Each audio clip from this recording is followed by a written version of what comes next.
चुनाव आयोग ने जम्मू कश्मीर में 24 विधानसभा सीटों के चुनाव के लिए आज अधिसूचना जारी कर दी है। इन 24 सीटों पर 18 सितंबर को चुनाव होगा। इन सीटों पर उम्मीदवार 27 अगस्त तक नामांकन पत्र दाखिल कर सकते हैं। नामांकन पत्रों की जांच 28 अगस्त को होगी। वहीं नामांकन वापस लेने की लास्ट डेट 30 अगस्त निर्धारित की गई है। पहले चरण में दक्षिण कश्मीर की 16 विधानसभा सीटों तो वहीं जम्मू क्षेत्र में 8 विधानसभा सीटों पर 18 सितंबर को पहले चरण का मतदान होगा। नेशनल कॉन्फ्रेंस के उपाध्यक्ष व पूर्व मुख्यमंत्री उमर अब्दुल्ला ने कहा कि अगर फ्यूचर में केंद्र सरकार जम्मू कश्मीर को राज्य का दर्जा प्रदान नहीं करेगी तो हम सुप्रीम कोर्ट में जाने से नहीं हिचकिचाएंगे। वहीं उन्होंने कांग्रेस पार्टी के साथ गठजोड़ की संभावना जताई है। साथ ही ये भी कहा कि भाजपा के साथ चुनाव से पहले या चुनाव के बाद किसी भी तरह का गठजोड़ नहीं होगा। कुछ लोग जानबूझकर भाजपा के साथ गठजोड़ की संभावना को हवा दे रहे हैं। वहीं उमर अब्दुल्ला ने कहा कि हमें अपनी कामयाबी को लेकर कोई संदेह नहीं है। जम्मू कश्मीर में आज सुबह भूकंप के 2 झटके महसूस किए गए।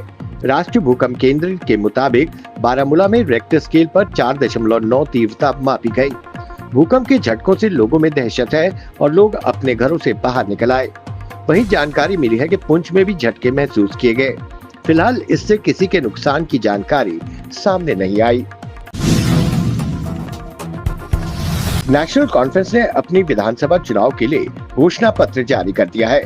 इसमें 12 वादों के साथ कश्मीर को प्राथमिकता दी गई है। घोषणा पत्र में मुख्य मुद्दा 370 और जम्मू कश्मीर के राज्य का दर्जे की बहाली है। इसके साथ ही साल 2000 से पहले विधानसभा द्वारा पारित स्वायत्तता प्रस्ताव को लागू करने का वादा किया है। पार्टी के घोषणा पत्र में युवाओं व महिलाओं को लुभाने की कोशिश की गई है।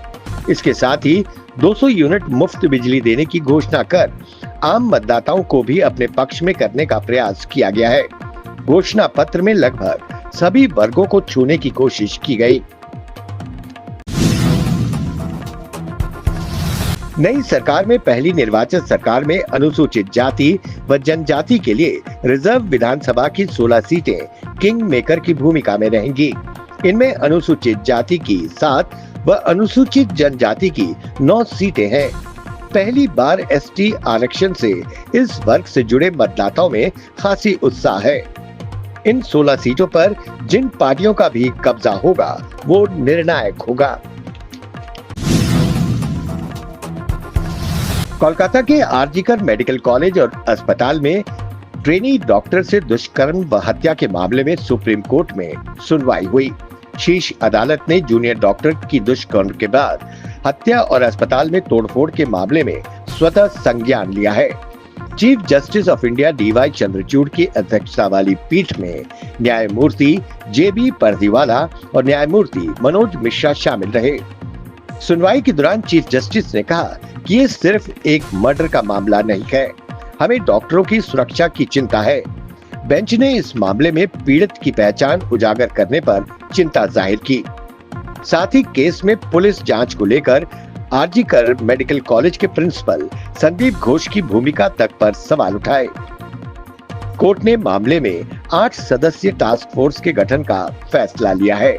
इसमें एम्स के निदेशक डॉक्टर एम श्रीनिवासन के अलावा कई और डॉक्टरों के नाम शामिल हैं। केंद्रीय मंत्री डॉक्टर जितेंद्र सिंह ने यूपीएससी के अध्यक्ष को चिट्ठी लिखी है।